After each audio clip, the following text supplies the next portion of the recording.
just have a Dodge Nitro interior. As you can see, this is the seat itself, and what it does is it does have a reclining seat. So basically what you need to do is, if you see this latch, all you have to do is just pull it so that it just comes like this, right? When you just put it back like this, it's gonna be like a normal seat, I would just say. But if you just pull it further, pull the latch like forward like this, then you just like push the seat back. Now as you can see, it is further more than the normal seat.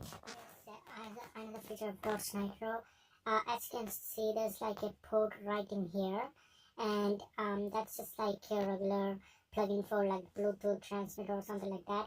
But if you're wondering what this switch does, basically at the back there is one adapter, and it's not like one of those plug-in adapter. It's just like a socket, I would just say. You pull that up and you just see, you can just plug wherever you want. So yeah, and it is 150